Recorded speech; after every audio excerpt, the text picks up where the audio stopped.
Et ben voilà. Après l'avoir écrite, je vais la raconter, cette histoire. Le problème, c'est de trouver le début maintenant, parce que ça, c'est toujours le plus compliqué dans les histoires, trouver le début. Naturellement, je pourrais commencer comme toutes les histoires, par « Il était une fois ». Seulement, « Il était une fois », c'est vague. Il faudrait dire quand. Alors là, il y a longtemps, hein. Plus de 500 ans. Ça pourrait faire... Il était une fois, il y a plus de 500 ans, en 1495 exactement, naquit dans un petit village du Portugal un petit homme qui, sur les fonds baptismaux, reçut le prénom de Jean. Notre histoire commence donc par Jean. Elle se poursuit avec Jean de Dieu et s'achève avec Saint Jean de Dieu. C'est pas une histoire, c'est une véritable épopée que je vais raconter là. Et puis si je commence par « Il était une fois », les gens vont croire que c'est un conte de fées. Or, il faudrait que je souligne dès le début que je ne vais rien inventer dans toute cette histoire, que tout a été édifié en son temps sur des bases solides pour traverser les siècles avec assurance. Non, ce qu'il faudrait trouver, c'est quelque chose de plus incisif, un élan, une dynamique. Ben tiens, ce serait une idée. Laisser la musique commencer à raconter. Peut-être.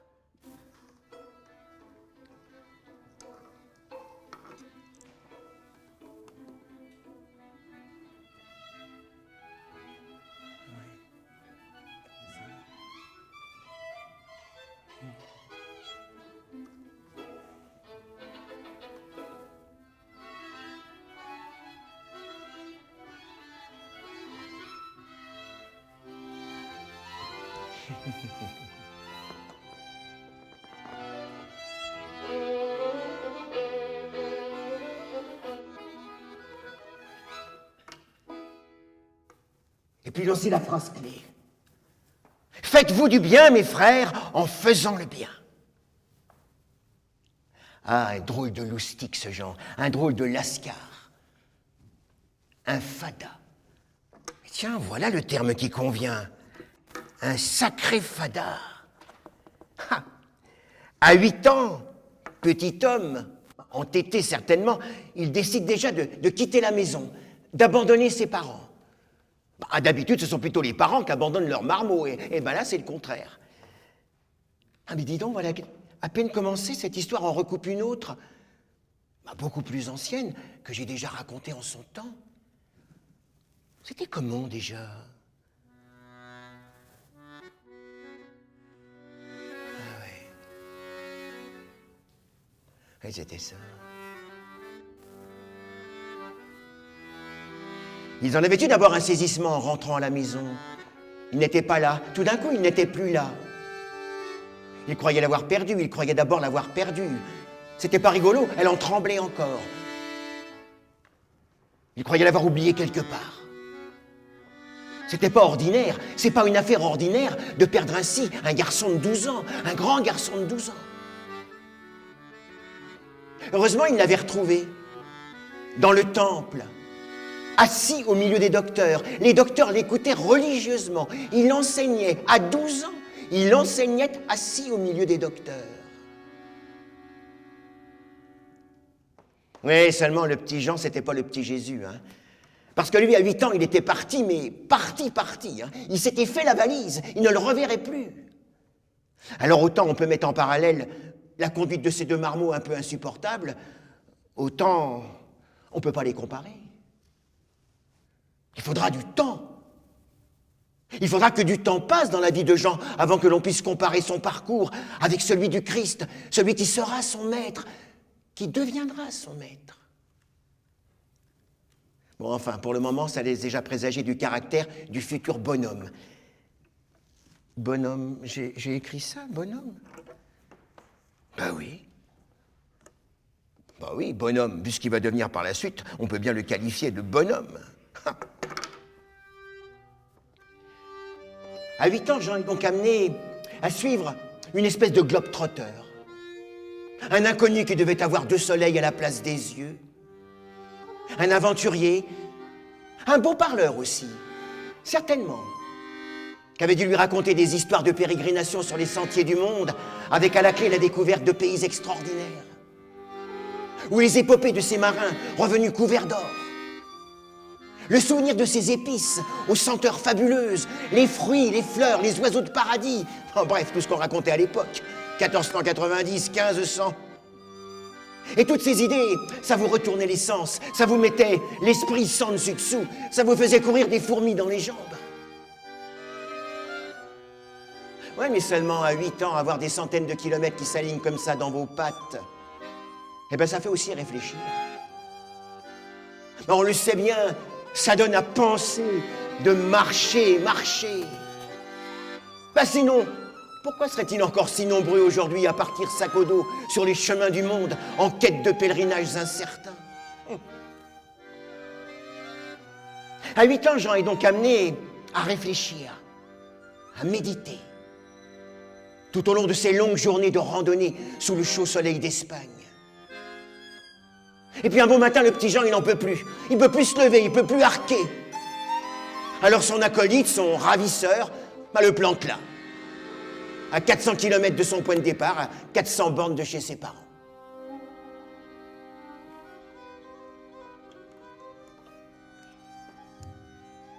Je ne sais pas si je vais commencer comme ça. Non, ça va peut-être un peu trop vite. Il faudrait peut-être commencer par dire que les seules aventures qui vaillent d'être racontées, qui soient dignes de passer à la postérité, sont évidemment celles qui sont émaillées de rebondissements extraordinaires, de faits plus ou moins extraordinaires. Mais pour qu'une vie vaille le coup d'être racontée, il faut qu'elle ait quelque chose à nous dire aujourd'hui, à nous révéler, non pas seulement par les extravagances qui la traversent, mais par les fruits qu'elle porte, par la quête de sens qui l'anime. Et je suis bien convaincu que la vie de Jean correspond à cette définition. Donc, il faut que je le dise aussi. Bon, on verra dans quel ordre je mets les paragraphes. Je vais mettre une flèche comme ça.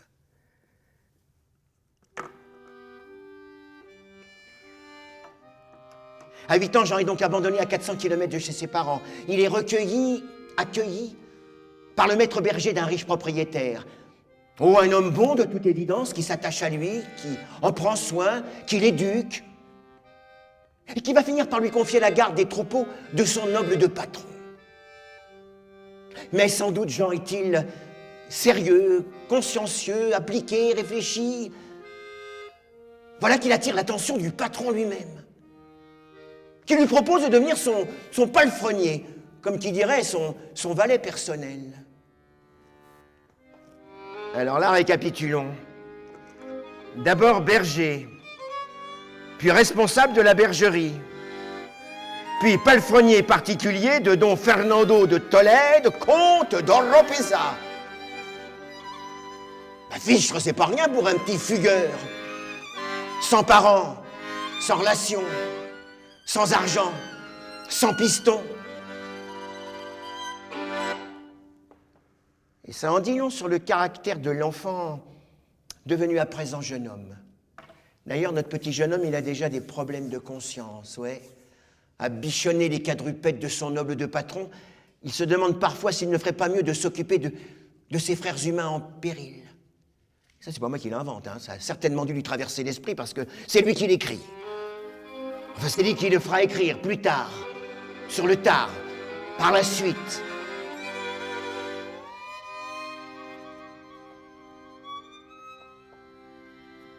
Enfin, pour le moment, il faut que jeunesse se passe.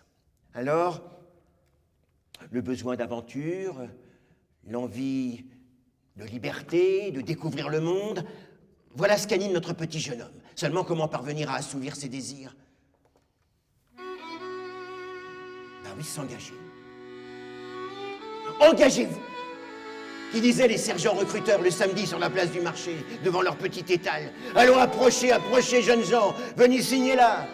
Engagez-vous dans la fière armée espagnole, celle dont l'étendard est déjà planté, jeune homme, sur un empire sur lequel le soleil ne se couche jamais. Allons, c'est pas compliqué, une petite signature. Vous êtes nourris, logés, blanchis, aux frais du roi et de la reine. Eh bien, le Jean, il signe. Alors la guerre, c'est grand, Ouais. Dans les livres. Ou quand on la raconte 50 ans plus tard. Mais enfin, sur le moment, c'est pas toujours marrant. Et l'ami Jean va souvent la prendre à ses dépens. En fait, hein, c'est lui qui l'a voulu, on l'a pas forcé, on l'a pas obligé, il voulait y aller, ben il y est. Il voulait parcourir le monde, il voulait voir le monde, et ben il les parcourt ces kilomètres, des centaines de kilomètres, à pied, à cheval, en voiture. Oh non, j'ai pas dû marquer en voiture, c'est impossible. Non. Des kilomètres qui le mènent de Tolède jusqu'à Fontarabie, pour y combattre les armées de François Ier. Puis retour à Madrid. Embarquement pour Gênes. Départ pour l'Autriche. Repousser le Turc, Soliman le Magnifique. Puis petit séjour dans les Flandres. Et enfin retour en Galice. La guerre est achevée, la besogne est terminée, elle a été nourrie de son lot de morts et d'estropiés. Jean est rendu à la liberté. Et ça nous fait quel âge à présent? 38 ans? Déjà 38 ans? Mais dis donc, voilà déjà 30 ans qu'il a abandonné ses parents. Et s'y retourner voir un peu là-bas ce qu'ils sont devenus. Ce ne sont pas 650 nouveaux kilomètres à faire à pied qui vont leur buter. Et puis la promesse d'un bon petit Porto, tous réunis autour de la cheminée familiale. Retour à la case départ.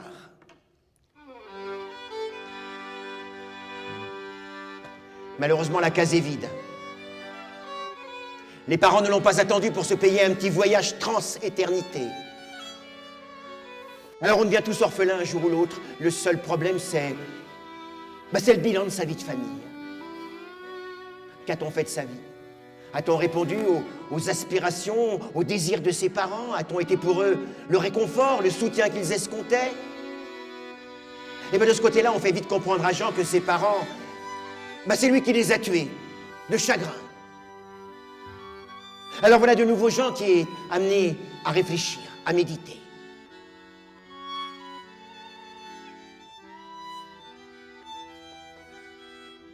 Et donc je suis sûr qu'arrivé là, les gens vont se demander, mais attends, qu'est-ce qu'il nous raconte là? 38 ans le gars? Mais qu'est-ce qu'il a fait de sa vie pour le moment? Rien. Il n'a construit ni famille, ni fortune, ni entreprise.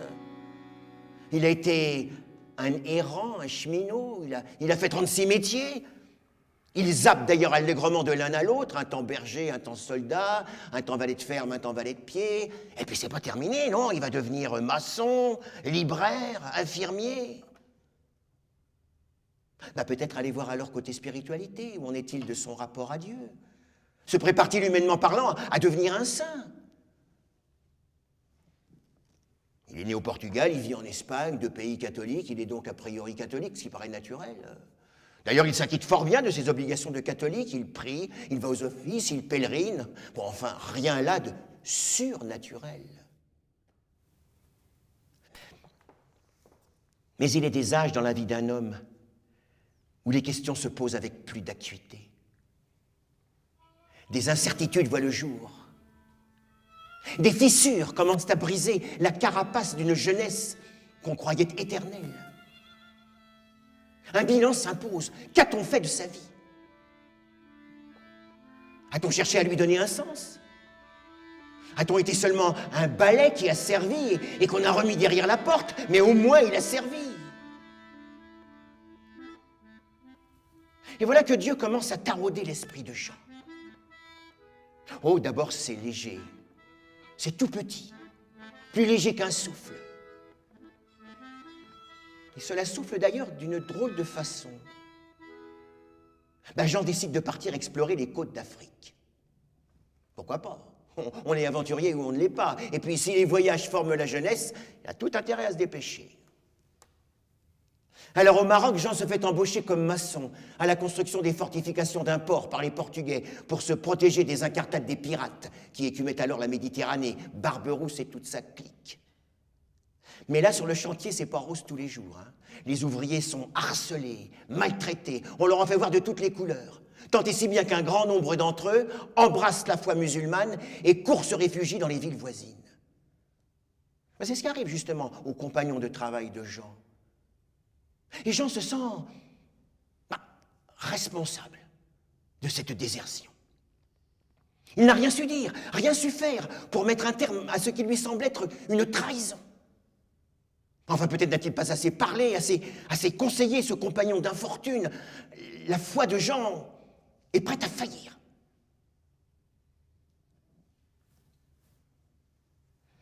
Ah oui. Eh oh! Esprit Saint, es-tu là? Esprit Saint, il serait temps que tu te mettes à souffler un peu plus fort parce qu'on est mal parti, hein? Tu m'entends seulement, Esprit Saint? Ça, je ne sais pas si je vais le garder. Parce que là, à la sortie, je suis sûr qu'il y a des auditeurs qui viendront me dire que, vraiment, je pourrais avoir un peu plus de respect pour l'Esprit Saint. Bon, ben, je vais le barrer. Voilà. Exit l'Esprit Saint. Ouais, d'ailleurs, ce moine qui s'éloigne, c'est lui que Dieu a choisi pour apporter à Jean la parole qui conforte, la parole qui soigne, la parole qui console.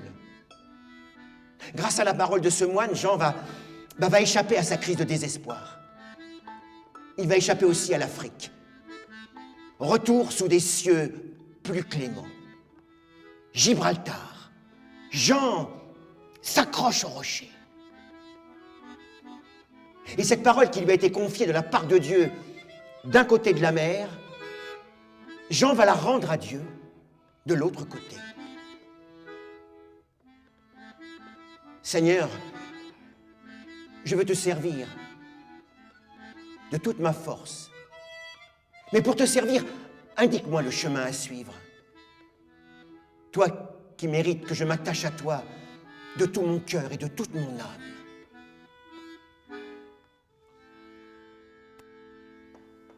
La conversion. Le couronnement de tout un chemin. Que penserait-on d'un Dieu qui s'introduirait chez toi comme un voleur pour te retourner comme une crêpe du jour au lendemain? Non? Le temps de Dieu n'est pas le temps des hommes. Pour aller vers Dieu, on ne prend pas l'autoroute, ça trace trop vite. Si Dieu écrit droit, c'est souvent avec des lignes courbes. Il faut du temps pour que l'homme s'ouvre à la grâce. C'est un peu comme pour le cultivateur, lorsqu'il laboure la terre pour y semer la graine. Il faut d'abord qu'il trace le sillon, et puis qu'il en fousse la graine. Et puis ensuite, il faut attendre. Attendre, il faut du soleil. Il faut de l'eau, pas trop, pour pas qu'elle pourrisse. Il faut de la patience, en un mot. Eh bien, c'est pareil. Pour qui veut semer la graine de Dieu en son cœur, il faut prendre le temps de lui laisser la place. Bon, revenons-en à Jean. Alors, avant de l'abandonner à son destin, le moine lui a conseillé de lire. Oui, beaucoup lire. Afin d'affûter son intelligence, d'aiguiser son esprit. Alors à Grenade, Jean va de... Ah, pas à Grenade, on n'y est pas encore, mon pauvre. Non, à Gibraltar. À Gibraltar, Jean va de petit boulot en petit boulot. Il économise sou après sou pour acheter des livres. Ses bouquins, il les dévore de la première à la dernière page. Il en mémorise des paragraphes entiers. Et puis un beau matin, de lecteur, il décide de passer à vendeur. Bah oui, parce que tout ce qu'il a découvert, tout ce qu'il a lu, il voudrait tellement que d'autres en profitent, que d'autres le découvrent à leur tour. Alors il réfléchit et il a une idée formidable. Il achète quelques romans d'aventure, quelques romans de chevalerie qu'il dispose sur son étal pour attirer le chaland. Attirer le chaland? Non, j'irais jusqu'à écrire pour tromper le chaland. Voilà, tromper le chaland, afin que le chaland s'arrête, qu'il puisse faire avec lui un petit brin de causette et qu'il reparte avec l'imitation de Jésus-Christ sous le bras plutôt qu'avec le dernier Goncourt. Et ça marche. Alors Jean décide de gagner Grenade. Nous y voilà. C'est dans une ville en pleine transformation qu'à 42 ans, Jean s'installe. Voilà déjà 40 ans que le vizir Baobdil, le dernier roi musulman, en a été chassé après un siège interminable, mettant fin à une civilisation brillante, mais sur la décadence. Et puis l'intolérance a frappé. On a traqué, on a chassé, on a tué, on a baptisé, de gré ou de force, à tour de bras. Les plaies sont encore vives. Rien n'est cicatrisé. Tout est à reconstruire. Et les autorités s'y emploient. Ah, pour construire, elles construisent. Hein. L'université, la cathédrale, les palais, les églises, les temples. Ah, l'hôpital royal aussi, où on enferme pêle-mêle les pauvres, les exclus, les ravagés, les délabrés, et bref, tous les bancals de la société. Ouais. Grenade est un vaste chantier. Un chantier qui attire vers lui toute une population pauvre, qui espère y trouver du travail. Mais d'HLM, on n'en voit point. Alors les miséreux, les infirmes, les indigents, les délabrés, bref, tous ces bancals de la société, s'ils ne sont pas enfermés dans l'hôpital royal pour y être cachés, eh bien sont abandonnés par les rues, à leur faim et à leur dénuement. Et l'hiver, quand une chape glaciale s'abat sur la ville, trouver un peu de bois pour se chauffer est alors d'une impérieuse nécessité. Voilà, je vais dire, les gens vont se dire, ils nous donnent des détails, on n'est pas sorti de l'auberge, qu'est-ce qui va nous parler de bois, Ah oui, c'est vrai, il y a des détails parfois, bon. Bon, ben je verrai quand je relirai, pour l'instant, gardons-le. Voilà. Nous sommes en 1539. Jean a présentement 44 ans. Alors quand on sait qu'il va mourir 11 ans plus tard, à 55 ans, bah oui, lui, il ne le sait pas. Il est comme les autres, il est comme tout le monde, mais nous le savons. Donc nous sommes en droit de nous demander, mais quand est-ce qu'il va se décider à réaliser son œuvre? Enfin, bon sang de chien, s'il a une œuvre à réaliser. Pas parce que 11 ans dans la vie d'un homme, bon, d'accord, qui n'est pas encore un grand vieillard, mais enfin quand même, la cinquantaine, à l'époque.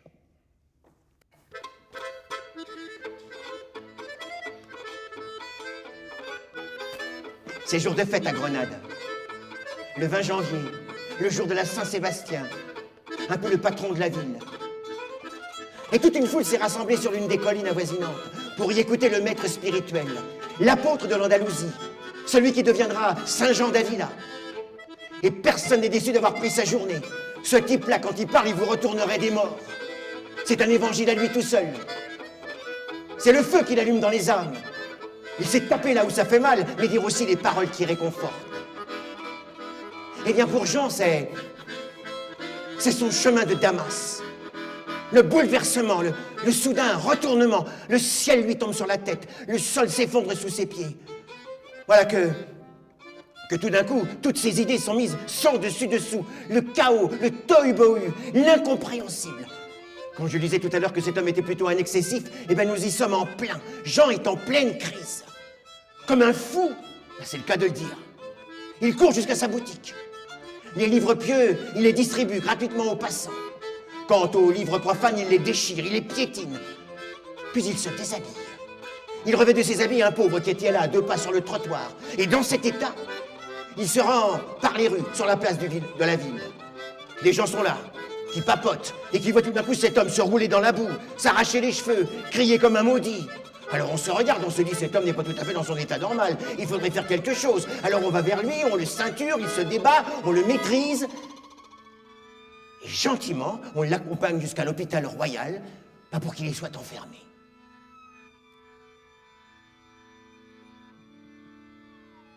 Voilà la grande épreuve par laquelle Jean va passer. Un grand ébranlement cérébral, un grand ébranlement nerveux qui le touche et l'abat et va lui faire connaître l'anéantissement, le dépouillement total, la déchéance au sens le plus profond, enfermé chez les fous, avec les fous, traité comme un fou.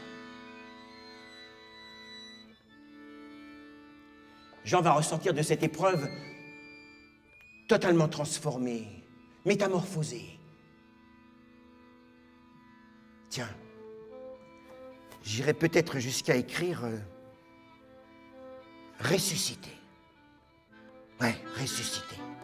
Ça va parler. Tout le monde en connaît des gens ressuscités. Hein? De ceux-là sur lesquels les problèmes de la vie s'abattent comme des avalanches, qui en vivent des vertes et des pas mûres, et qui un beau jour décident de prendre la vie à plein bras et de s'en occuper une bonne fois pour toutes, et de s'en occuper vraiment. Eh bien, Jean va s'en occuper, et pas à moitié. Il lui reste 11 ans à vivre, il ne sera pas dit qu'il va les laisser filer.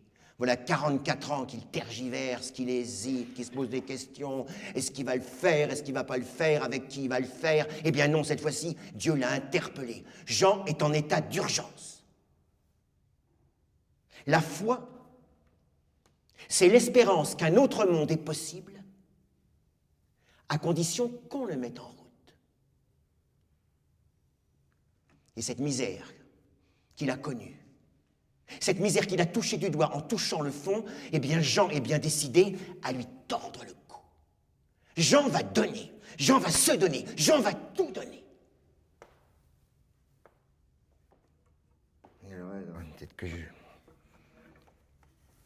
Peut-être que j'ouvre une parenthèse. Ben oui, parce que il faut bien que les gens comprennent qu'il ne va pas donner comme moi je donne.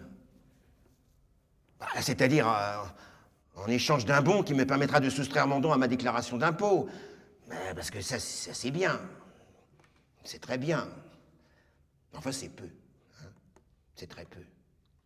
C'est ce que je peux. Je fais ce que je peux.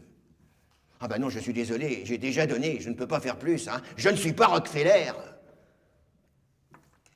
D'ailleurs, Rockefeller aussi, certainement, il fait ce qu'il peut.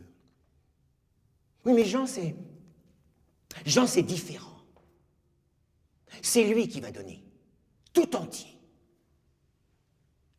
C'est lui qui va offrir aux déchus, aux déshérités de la dignité humaine, les pouilleux, les galeux, les teigneux, mais aussi les amputés, les estropiés, les affligés d'infirmité, mais encore les prostituées, les anciens taulards, puis la racaille, les poivreaux, les ivrognes, les vagabonds, bref, tous les marginaux de la société. Alors, au début, ça va être petit. Hein. Ça va être tout petit. Bah, normal, Jean n'a plus rien à donner, il a déjà tout donné avant de rentrer à l'hôpital. Il a tout distribué. Oui, mais enfin là, ça va paraître compliqué à comprendre à certains. Ils vont se demander, mais attends, comment peut-il donner s'il n'a rien à donner? Étant donné que quand tu as quelque chose, tu as déjà beaucoup de mal à le donner. Eh bien, je répondrai à ça parce que j'ai écrit. Jean va mendier. Il n'y a pas de honte à mendier quand c'est pas pour soi, quand c'est pour les autres. Tiens, mendier au départ, ça veut dire demander humblement. Eh bien, Jean va demander humblement à ceux qui possèdent de donner pour partager avec ceux qui n'ont rien. Oui, mais ça ne lui suffit pas. Non, cet homme-là, c'est un excessif, un outrancier. Il en faut toujours plus. Lui aussi voudrait donner de lui, de son argent, mais il n'a pas d'argent. Eh bien, tant pis, il va aller en gagner de l'argent, en plus de mendier. Et comme l'hiver à Grenade, le bois est une matière de première nécessité. Ah ben voilà. Ah ben j'ai bien fait de le conserver, parce que comme ça, je retombe sur mes pieds. Le bois. C'était pas superflu d'en parler, finalement. Eh ben du bois, il va aller en chercher. Il va monter dans les forêts, sur les collines avoisinantes, il va ramasser du bois mort, il va faire des fagots, qu'il va porter ensuite sur son dos, comme le petit santon de ma crèche. Et puis, il va passer dans les rues, par les places, et puis il va les vendre, ces fagots, comme un petit marchand ambulant. D'ailleurs, il aura certainement trouvé un petit cri, comme tous les petits métiers ambulants, quelque chose comme fagot, voilà des fagots, par exemple. Fagot, voilà des fagots. Les dames d'en haut, les dames d'en bas, descendez car je ne les monte pas. Ben oui, c'est sûr, il a déjà assez de mal à les ramasser, à les porter, il va en plus les monter, non? Quoique connaissant le bonhomme, je suis bien sûr que de temps en temps... Bon, c'est superflu. Alors à Grenade, eh ben tout le monde a fini par le connaître, ce Jean. Avec ses excentricités, sa démesure, ses extravagances. Mais tout le monde sait qu'il est resté enfermé 4 mois chez les dingues. D'ailleurs, il doit certainement lui en rester un petit grain. Enfin, il n'est pas le premier à avoir eu sa crise de folie, hein, de folie furieuse ou de folie douce, chacun selon sa folie. Il y en avait eu d'autres avant lui qui avaient eu leur crise de folie. D'ailleurs, j'avais trouvé des exemples. Il ne faudra pas que j'en cite trop quand même, parce que ça va allonger. Il faudrait que j'en choisisse un, quoi. Eh ben tiens, oui, j'ai choisi celui-là. Vous voyez pas qu'il était un peu, comment dire, extravagant? Celui-là qui affirmait à qui voulait l'entendre, détruisez ce temple et en 3 jours je le reconstruirai. Non mais attends, qui est-ce qui avait compris que le temple dont il parlait, c'était son corps? Et personne à ce moment-là. Tout le monde le prenait pour un barjot, le Jésus. On disait c'est un possédé, il faut l'enfermer. Eh bien tiens, voilà qu'à présent, on en rencontre des similitudes entre le Jésus et le Jean et le Jésus. Ils sont tous les deux dans l'excès, dans la démesure. D'ailleurs, il faut qu'une vie ait un peu de démesure pour valoir vraiment le coup d'être vécue. Un autre l'a dit avant moi, il faut être un peu fêlé pour laisser passer la lumière. Parce que quand tout est aseptisé, cicatrisé, rien ne passe plus. Et alors lui, le Jean, à Grenade, plus il se donne aux pauvres, plus les gens le prennent pour un barjot. Non mais les gens disent en le voyant passer, mais regardez-moi ça, mais c'est pas possible, il est maigre comme un clou, mais il se crève la santé. Et pour qui? Pour des trains de misère, des bons à rien, des profiteurs, madame, oui. Et puis vous connaissez pas la dernière? Voilà, tous les vendredis, il va chez les filles, ouais, il va dans les maisons closes, et puis ça suffit. Non mais attends, faut qu'on arrête là. On va pas laisser se répandre les cancans, non? Qu'est-ce qu'ils en savent, ces gens-là, des autres? Du malheur des autres? De ce qui leur est arrivé, de comment on les a traités? Hein? Est-ce qu'ils savent seulement combien Jean il a tiré de ces hôtels borgnes de filles? Combien il est allé taper de duchesses et de comtesses pour qu'elles donnent des bijoux, de l'argent, afin qu'ils puissent constituer des dots et que ces filles puissent se marier et devenir d'honnêtes mères de famille? Alors, hein, popogne.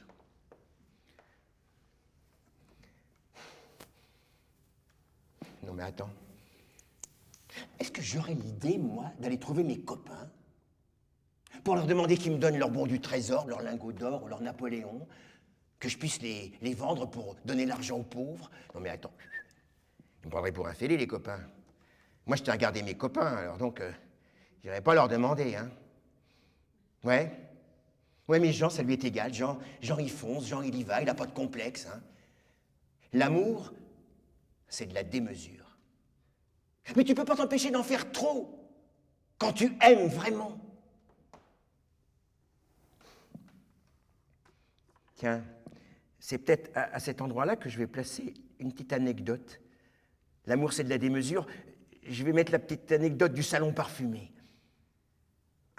Un jour, un bon bourgeois, un honnête homme, un homme aisé aussi, voyant Jean se crever toute la journée, à s'occuper des trains de misère, des pauvres, des malades, et lui n'ayant même pas un toit pour s'abriter, lui propose de venir passer à la nuit chez lui. Comme ça, au moins, il sera à l'abri. Il pourra se reposer.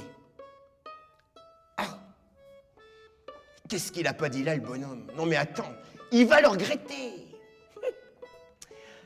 Un beau soir, l'homme aisé, le bon bourgeois, rentre chez lui et qu'est-ce qu'il découvre? Il découvre 15 pouilleux que Jean est allé chercher dans les rues et qu'il a alignés dans son salon pour qu'il puisse se reposer la nuit. Et qu'il te faudra bien 15 jours avec les fenêtres grandes ouvertes pour te débarrasser de l'odeur. Non mais attends, vous donnez ça, on vous prend ça. C'est d'ailleurs la raison pour laquelle je préfère ne pas donner. Bon, eh bien Jean, lui, il donne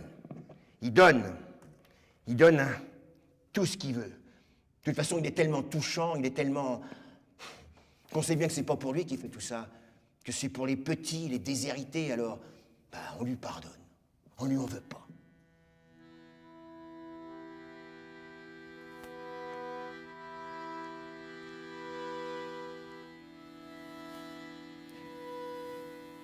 Tous les matins, on le voit assister à la messe, dans l'église. Et puis rester un long temps tout seul sur un banc. Qu'est-ce qu'il peut bien lui dire à Dieu? Qu'est-ce qu'il peut bien lui raconter? Est-ce que Dieu seulement l'écoute?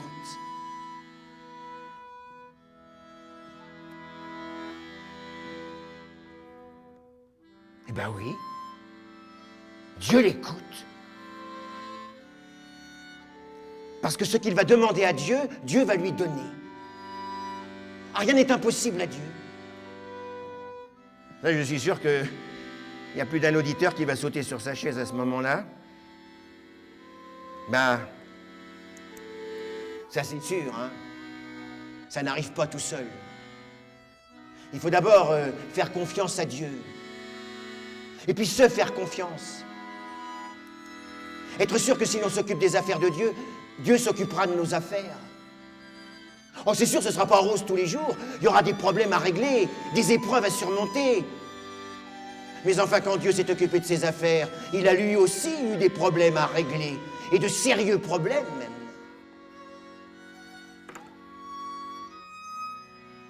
Alors Jean demande à Dieu, fais-moi la grâce d'avoir un hôpital à moi, que je puisse m'occuper des malades avec amour. Mais parce que s'occuper des malades, on sait faire, on fait déjà. Mais s'en occuper avec amour, c'est une autre paire de manches. Ben, il sait ce dont il parle, Jean. Il est resté enfermé 4 mois chez les fous. Il en a connu des personnes inhospitalières dans le milieu hospitalier.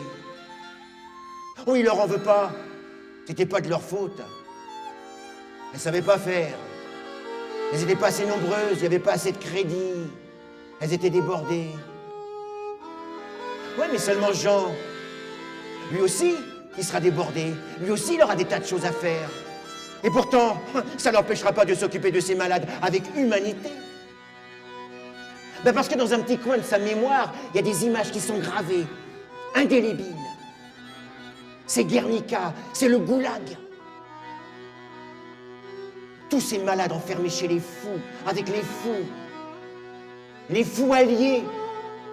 Ben oui, c'est pas pour rien qu'on disait les fous alliés. C'est parce que dès qu'ils arrivaient, on les déshabillait, on les attachait nus sur le sol à des anneaux en fer avec des cordes, et on les fouettait plusieurs fois par jour, parce que l'on pensait que sous l'effet de la douleur, ils reviendraient bien un jour à la raison. Ah, pour ce qui est de taper, l'homme n'a jamais été en reste. Hein. Pour ce qui est d'aimer, c'est souvent été une autre paire de manches. Et bien là, je parle du premier hôpital de Jean. Jean trouve-t-il une maison vide? Eh bien, il court à droite, il court à gauche, demander des fonds, récolter des fonds. Il demande, il prie, il supplie, il insiste. Tant et si bien qu'à force de dépasser la mesure, il parvient à louer la maison. Alors, il y aligne des paillasses et puis il va dans les rues, il va dans les encoignures de maisons, dans les fonds des cours, chercher tous ceux-là qui sont couchés sous des cartons, et puis, s'ils ne peuvent pas marcher, au besoin, il les porte sur son dos et il les ramène dans ce qui va être son premier hôpital. Ouais, mais une fois qu'ils sont là, c'est pas fini, c'est pas tout, il faut s'en occuper. Il faut qu'ils mangent, ces gens-là. Il faut qu'on les soigne. Alors, comment faire? Eh bien, d'abord réfléchir, une fois encore, et puis trouver la solution. Et Jean la trouve, la solution. Il part tous les matins avec une hotte sur le dos, une gamelle à la main, et il va par les rues. Et cette fois-ci, c'est plus un petit métier ambulant, c'est plus un petit marchand ambulant qui se promène. Non, c'est l'inventeur du SAMU social, si on veut. Et le cri qui pousse, c'est comme une sirène qui retentit dans les rues. Faites-vous du bien, mes frères, en faisant le bien. Faites-vous du bien, mes frères, en faisant le bien.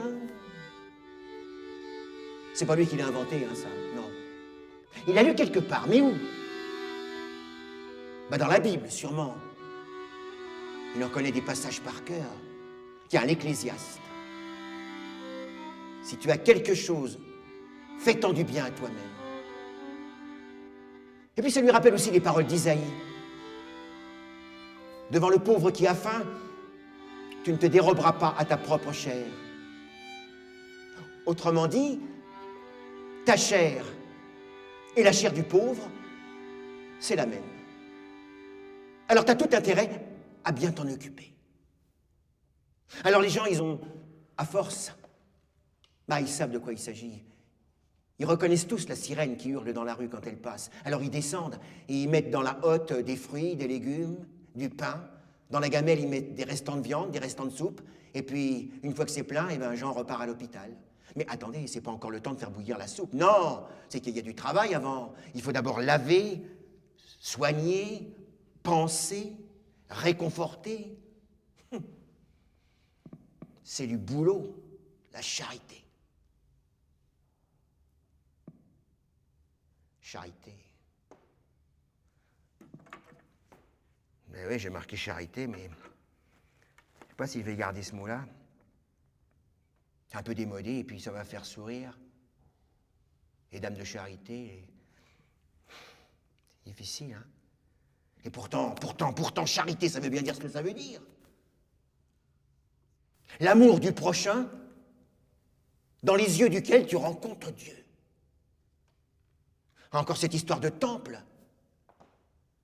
Je n'habiterai pas les demeures faites de la main des hommes, mais en tout homme j'établirai ma demeure.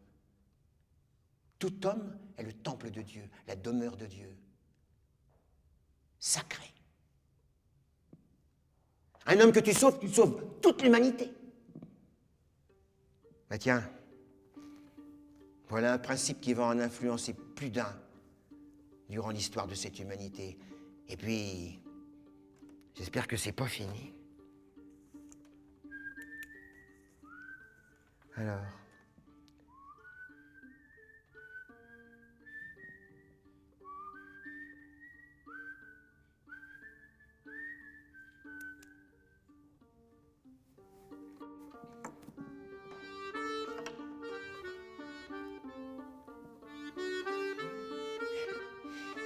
l'entreprise de Jean, c'est pas seulement un hôpital.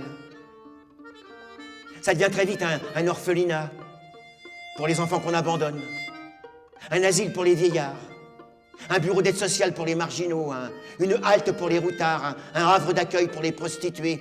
Jean est sur tous les fronts. Oui, mais attention, chez lui, on n'accueille pas n'importe où, n'importe comment, n'importe qui.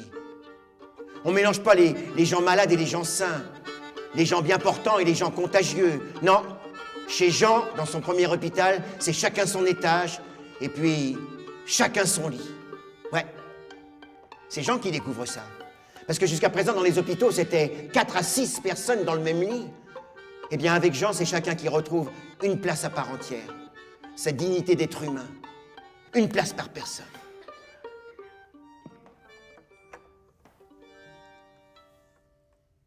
Alors l'amour, c'est contagieux.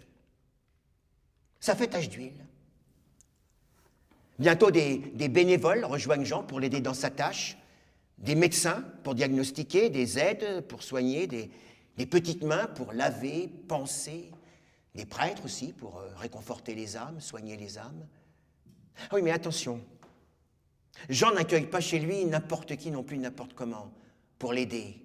Non, et ça, on en a la preuve. Une des 6 lettres de Jean qui ait traversé le temps nous en parle justement. Si votre venue parmi nous était positive, je dirais de nous rejoindre tout de suite. Mais je ne pense pas qu'il en soit ainsi. Vous êtes un peu comme la pierre qui roule. Vous n'avez jamais vraiment travaillé. Si vous nous rejoigniez, il faudrait que vous vous oubliez totalement pour vous offrir totalement aux pauvres. Autrement dit, faites vos classes et après, on verra. Eh bien, Jean, lui, il n'arrête pas de faire ses classes. Il n'arrête pas de se dépenser. Ah, l'excès a des mesures jusqu'au bout. Alors a-t-il travaillé toute la journée à s'occuper des malades, à aller en chercher des nouveaux? Eh bien, voilà que le soir est à peine tombé qu'il est déjà reparti. Il va frapper à la porte de quelques grands seigneurs. Il en ressort les poches pleines d'argent. Mais ça ne va pas durer parce que Jean, c'est d'une poche percée. À peine on lui a donné, déjà, il a tout redistribué. Suffit qu'il trouve quelques pauvres entre la maison du Seigneur et puis l'hôpital, il aura déjà tout donné.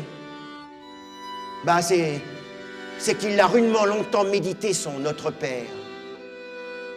Donne-nous aujourd'hui notre pain de ce jour. Autrement dit, ce qu'on te donne aujourd'hui pour les pauvres, tu dois le rendre aujourd'hui aux pauvres. Demain sera un autre jour, tu demanderas de nouveau et Dieu pourvoira.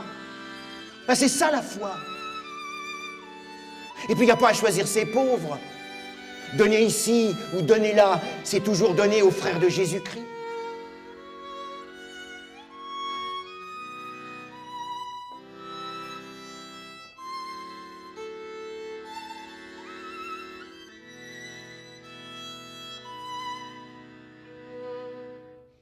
C'est le nouvel archevêque qui va baptiser Jean du nom qui lui restera pour les siècles des siècles. Jean de Dieu. C'est une reconnaissance. La reconnaissance que l'amour qui anime Jean est digne de l'amour de Dieu. La reconnaissance que ce n'est plus Jean qui vit, mais Dieu qui vit en Jean. Jean s'est totalement oublié pour laisser en lui toute la place à Dieu. L'amour de Dieu sue par tous les pores de sa peau. Il en est venu à être Dieu avec Dieu, Jean de Dieu. Il touche à la sainteté. D'ailleurs, j'ajouterai ici, comme je suis moi-même invité à y toucher. Ouais. Seulement, il faudra bien que je dise que moi, j'ose pas trop. Ben non, parce que si tu veux accueillir Dieu chez toi, il faut d'abord que tu commences par débarrasser toutes tes affaires, afin de lui laisser la place pour que lui puisse emménager les siennes. Eh bien ça, moi, j'y suis pas trop prêt. Eh bien Jean, lui, eh bien ça lui est égal. Il a tout donné, il a tout bazardé pour devenir au milieu du monde une lumière de l'amour de Dieu au milieu des hommes. Pour être sur le chemin, une lumière qui va éclairer le parcours de tous ceux qui, après lui, vont devenir ses frères, ses petits frères, les petits frères de Saint Jean de Dieu. Ah, tout ça, faudrait développer, mais on n'a pas trop le temps. Hein. Alors, on y réfléchira, chacun de son côté. Bon, alors très vite, l'hôpital de Jean affiche complet. Alors, un homme de bien. Oui, de bien. Il faudra bien que j'explique. Un homme de bien, un homme qui a du bien. Un homme qui a des biens. Voilà, un homme de bien, une espèce de monsieur Microsoft de l'époque. Eh bien, voyant Jean se dépêtrer comme ça, eh bien, lui donne 1400 ducats pour qu'il puisse emménager dans un immeuble plus grand. Alors, tandis que Jean continue de quêter à longueur de journée, il surveille l'avancement des travaux parce qu'il veut être bien sûr que tout va bien correspondre à ses idées, à ses vues pour le confort des malades. Et puis ce qu'il faut dire, c'est que Jean, il a le talent pour demander, il a le talent pour toucher les cœurs. On en a encore la preuve par une autre lettre de lui. Chère duchesse, ma sœur bien-aimée, envoyez-moi quelque chose que vous ayez au bras ou à la main, que je puisse le mettre en gage. Le premier anneau que vous m'avez envoyé a été si bien employé que vous le possédez déjà au ciel. Ouais, mais Jean, il n'a pas le temps de sourire. Ils sont déjà 110 malades à avoir investi son nouvel hôpital. On les apporte là, couverts de plaies et de poux. 2 hommes ne sont pas de trop pour échauder toute cette vermine et rendre un semblant de dignité à ces êtres à l'abandon. Et puis certains jours, l'argent manque. Il n'y a plus de quoi acheter à manger, alors il faut jeûner. Naturellement, Jean est le premier à le faire. Et puis les moins malades de ces malades. C'est qu'il en faut de l'argent pour faire fonctionner cette maison de Dieu, acheter tout ce qui est nécessaire, les draps, les couvertures, les chemises, les manteaux, la nourriture, s'occuper de tous ces mômes à l'abandon, de tous ces vieillards séniles. Alors, eh bien, les dons ne suffisent plus. L'argent manque. Jean est obligé de prendre du crédit, des crédits. Très vite, d'ailleurs, il prend crédit sur crédit. Vous voyez, sans le savoir, il pratique déjà le revolving. Mais en réalité, s'il emprunte au nom de Dieu, à son nom, à son propre nom, Jean de Dieu, en réalité, c'est au nom de Dieu qu'il emprunte. Ben oui, parce qu'il est certain que son œuvre, que son entreprise, elle correspond exactement à ce que Dieu désire que nous fassions. Il n'y a pas à se demander si on va y arriver, si on pourra boucler la fin du mois, avec qui on va le faire, si on arrivera à le faire. Non, la providence, c'est d'abord réfléchir longtemps, faire un long chemin dans sa tête, avant de se mettre à agir. Et le jour où on pense avoir trouvé ce que Dieu attend de nous, eh bien c'est s'y lancer de toutes ses forces, de toute son âme. Tiens, là, voilà la racine de l'expression « donner à corps perdu ».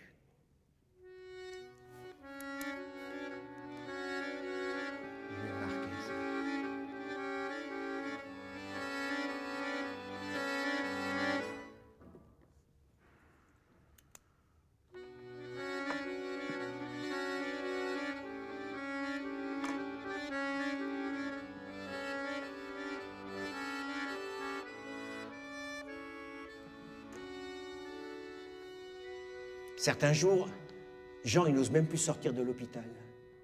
Il a tellement peur d'être assailli, d'être battu par les créanciers. Ah ouais, il a beau savoir que son entreprise, elle correspond au dessein de Dieu pour notre humanité, n'empêche que les dettes, ça lui pompe la tête. Et d'ailleurs, cette hantise ne le quittera plus. À l'archevêque, venu le bénir sur son lit de mort, la seule chose qu'il va remettre, c'est le cahier sur lequel sont inscrits, ligne après ligne, toutes les dettes qu'il a contractées. Et il n'acceptera que l'archevêque ne parte qu'à partir du moment où celui-ci aura signé la promesse qu'il remboursera les dettes de Jean jusqu'au dernier sou.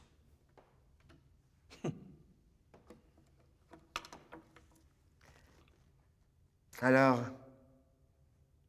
on le comprend bien. L'hôpital de Jean, on l'a dit, c'est pas un hôpital. Aujourd'hui, on appellerait ça, je sais pas moi, comment dire, j'avais écrit quelque chose peut-être. Oui, une maison ouverte.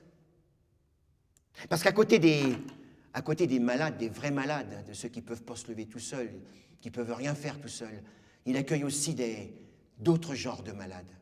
Des gens en mal de vivre, des gens en état de souffrance, certes, mais qui n'ont pas besoin de rester couchés toute la journée. Alors Jean va réfléchir à comment soigner ces gens-là, et il va avoir une idée.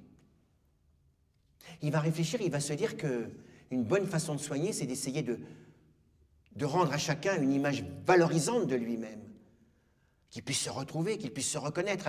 Alors à tous ces malades qui ne sont pas vraiment malades, il va leur confier des missions. Il va leur proposer de travailler au jardin, de travailler à l'entretien de la maison, les petites réparations, le raccommodage, aider à la cuisine, aux pluches. Il va s'apercevoir que ça, c'est une super façon de soigner, que les gens arrivent à s'en sortir, qui grandissent, qui sont beaucoup moins malades. Ouais, seulement, aujourd'hui, ça marche plus, ces trucs-là. Hein. Ah ouais, il faudra bien que je souligne, hein. On ne se rend pas compte le nombre d'assurances qu'il faudrait prendre. Le nombre de procès qui nous tomberaient sur le dos, à la moindre petite coupure, au moindre petit bobo. Ah non, faut mieux laisser les gens dans leur chambre. On est plus tranquille. Donc aujourd'hui, on oublie. Et puis il y a les jeunes aussi. Tous ces jeunes en manque de formation, en manque de travail, qui n'arrêtent pas de traîner dans les rues à longueur de journée et de commettre des tas de petits larcins, et bien ceux-là aussi, Jean va s'en occuper. Il va aller les trouver, il va aller leur parler d'homme à homme, les yeux dans les yeux. Il va leur faire comprendre combien ce serait bien pour eux qu'ils trouvent une justification à leur journée. Tiens, qu'au besoin, ils aident à se remettre debout ceux qui ne peuvent pas le faire tout seuls. Alors imagine-t-il une journée de ramassage de bois mort dans la forêt, et bien il leur propose de venir avec lui. Bon, alors c'est sûr, hein, il y en a qui vont se marrer, qui vont lui rironner. Et puis il y en a qui vont y aller. Et qui le soir, ils vont le remercier. Même qu'ils vont devenir, certains, bénévoles à l'hôpital.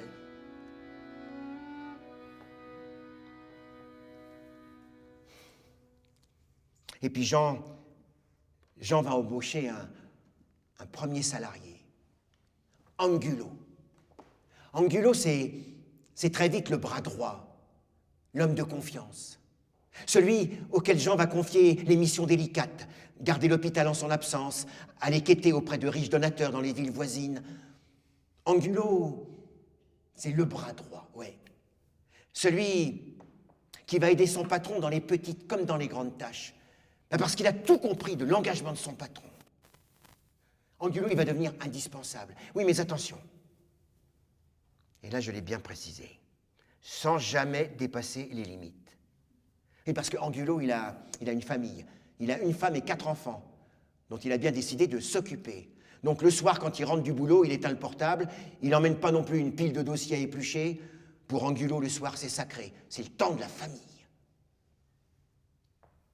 Et puis, plus tard, sur le tard, vont arriver les purs, les durs, les vrais. Ceux qui vont devenir ses disciples, ses apôtres, ses petits frères. Et heureusement qu'ils arrivent. Parce que voilà 7 ans que Jean porte son hôpital tout seul, à bout de bras, et qu'il lui reste plus que 4 ans à vivre. Alors cette histoire-là, c'est pareil. Hein. Et c'est pareil, ça ne va pas se passer naturellement, ça ne va pas se passer normalement. Hein. Depuis le début, on est dans l'excès, dans la démesure, et ben, on va y rester jusqu'au bout. Et tant mieux. Alors un jour, il faudra faire le film, mais en attendant, je raconte l'histoire.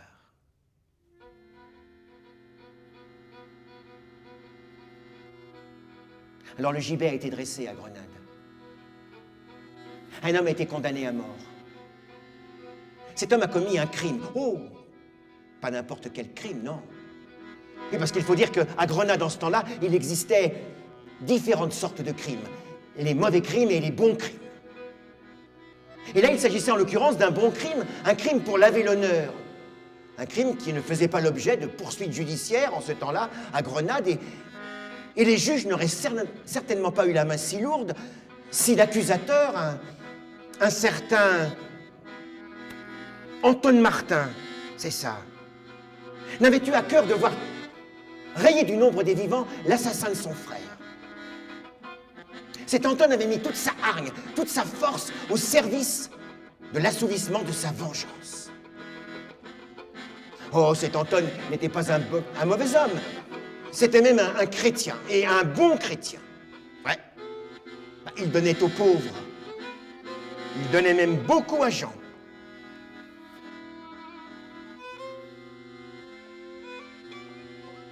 Mais là, il va falloir quand même que je me pose la question de savoir si c'est suffisant pour être un bon chrétien de donner.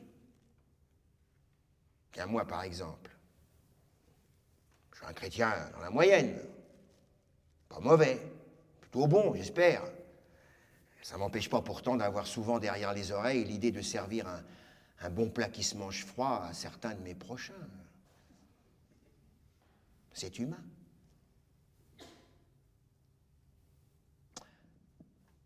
Eh bien non. Non, ce n'est pas humain. C'est de l'ordre de Satan. Oui, Satan, en hébreu, ça veut dire obstacle. Obstacle entre le divin et l'humain. Et quand Satan, obstacle, prend les traits du démon de la haine et qu'il vous tient, ben, il ne vous lâche pas. Et le malheureux Pierre allait y passer. Oui, mais cette affaire qui défraie la chronique à Grenade, les gens la suivent de près, de très près. Et Jean aussi. Jean la suit parce que cet Anton, il le connaît. Alors il va aller le trouver. Il va lui dire ce qu'il en pense. Il va aller lui remonter les bretelles. Oh, sans cri, sans colère, non. Mais juste en le mettant devant les fêtes. Cet Anton est bien chrétien, non? Alors, comme tout chrétien, ne dit-il pas au moins une fois par jour, quand il n'oublie pas, sur notre Père? Pardonne-nous nos offenses, comme nous pardonnons à ceux qui nous ont offensés. Ben oui, parce que le pardon, c'est pas s'écraser mollement, dire oh, c'est pas grave, on efface tout. Non! Le pardon, c'est prendre sur soi. C'est faire la paix entre soi, avec l'autre. C'est faire la remise de la faute. Eh, Jean, c'est pas lui qui parle. Mais c'est Dieu qui parle par sa bouche. Bon sang, puisqu'on l'appelle Jean de Dieu, c'est pas pour rien, non? Et cet Anton, lui aussi, il va se retourner. Il va se convertir. Oh, sans crise de délirium très mince, non? Mais en une phrase qui lui sort soudain du plus profond de lui-même. Frère Jean, non seulement je pardonne, mais je m'offre à toi et à ton hôpital. Pas mal, hein? Tiens, maintenant que j'ai dit ça, je pourrais peut-être expliquer qui était exactement cet Anton Martin. Oui, parce qu'avant, ça aurait fait désordre, mais maintenant qu'on sait comment ça finit, on peut le dire. Ben, cet Anton, il était en fait douanier de son État. Et lorsque son frère a été assassiné, eh bien, il avait revendu sa charge de douanier pour acheter à Grenade une maison de passe. Un bordel, quoi. Pour être plus près du palais de justice et bien pouvoir suivre l'affaire. Que l'autre y passe aussi. Les desseins de Dieu sont impénétrables. Hein. Eh bien, c'est pas terminé. Parce qu'après avoir fait des pieds et des mains pour voir condamner à mort l'assassin de son frère, eh bien, Anton va jouer des coudes pour le faire libérer. Et à la sortie de la prison, les deux ennemis jurés d'hier tombent dans les bras l'un de l'autre devant Jean et lui promettent de s'occuper de son hôpital et de ses malades jusqu'à la fin de leur jour. D'ailleurs, à la mort de Jean, quelques temps plus tard, c'est Anton qui va devenir le directeur de l'hôpital, avant de partir à Madrid pour y fonder l'hôpital Notre-Dame de l'Amour de Dieu. Ça, je suis sûr qu'en entendant cette histoire, là, il y a plein d'auditeurs qui vont dire, ça, si c'est pas un miracle, hein, moi j'avale ma chemise. Hein. Et il va y avoir beaucoup d'indigestion de chemise, moi je crois, parce que c'est pas un miracle du tout. Ça n'a rien d'un miracle. C'est l'évangile en parole et en acte. Là où il y a la haine, que je mette l'amour. Eh bien les gars, on va y arriver à raconter cette histoire. Au début, ça va être un peu difficile à se mettre en route. Hein. On ne savait pas trop si on allait y arriver, et puis finalement, hein, bon an, mal an, et puis finalement, c'est une super leçon d'humanité. Tiens, il ne faudra pas oublier de dire avant de finir que Jean, il aide les pauvres, naturellement, en priorité. Mais, vous vous rappelez, il aide aussi les riches. Tiens, peut-être que je mettrai là l'histoire du riche facétieux. Petite anecdote, une petite aventure rigolote. Un soir, Jean rentre chez lui épuisé après une journée de quête. Il a le sac plein d'argent, plein d'or, plein de bijoux. Et voilà que, profitant de l'obscurité, il y a un type qui l'arrête et qui lui parle, qui lui raconte une histoire extraordinaire, une histoire de faillite subite, de créanciers qu'il a remboursés, d'une famille qu'il a sauvée, d'enfants qu'il doit absolument... Ah ben, il n'y a pas de problème, répond Jean. Il lui donne toute la quête de sa journée. Il fait bien d'ailleurs, parce que le lendemain, le riche facétieux lui fait envoyer le double par un de ses serviteurs pour s'excuser. Ouais, Jean, on pourra dire que c'est l'homme de la charité universelle. Et puis c'est pareil, il aide les Portugais, les Espagnols, évidemment. Il est du même pays, il les connaît bien. Mais il aide aussi les étrangers, ça ne lui pose pas de problème. Et puis s'il aide les catholiques, il faut dire qu'à Grenade, il y a encore beaucoup de juifs, beaucoup de musulmans. Ceux-là, il les aide aussi. Il ne leur demande pas leur religion, hein, ni leur certificat de baptême. Jean, c'est un peu l'homme de la fraternité universelle aussi. Un aventurier de la charité et l'homme de la fraternité universelle. Ça pourrait être une conclusion, ça. Oui, mais les gens vont se demander pourquoi est-ce qu'il raconte cette histoire, finalement. Ce Jean, il est comme les autres. Il a foutu le camp dans le passé. Oui, mais depuis 520 ans, il y a ses frères, ses petits frères, qui continuent de dérouler au milieu de notre humanité le fil de l'amour de Dieu. Eux aussi, ils ont su s'entourer de bénévoles, de bienfaiteurs, de donateurs, et puis de tous ceux qui travaillent avec eux et qui constituent la grande famille hospitalière. C'est que, aujourd'hui encore, il y a des choses à inventer, mais le monde est loin d'être terminé, nous n'en sommes encore qu'au commencement. Et tous les jours, il y a des commencements à mettre en route, à susciter, à imaginer. Mais tant qu'il y aura des hommes couchés par terre qui ne pourront pas se relever tout seuls, on ne pourra pas dormir sur nos deux oreilles.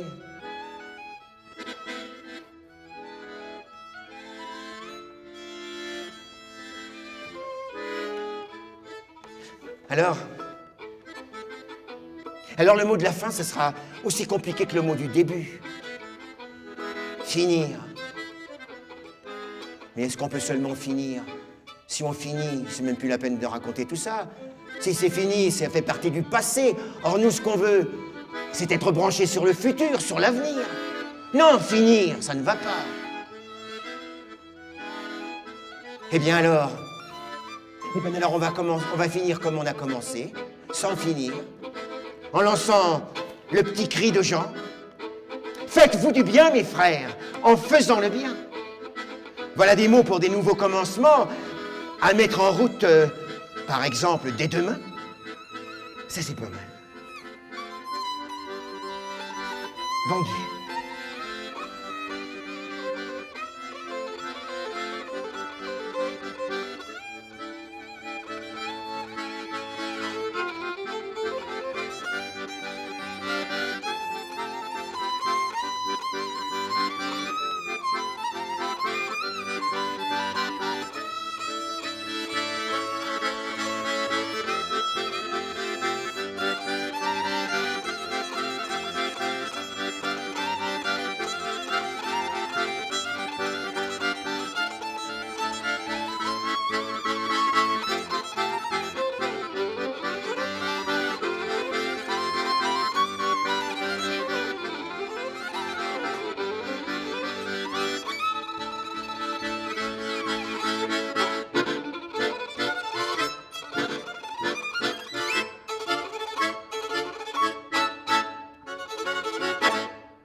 Merci beaucoup.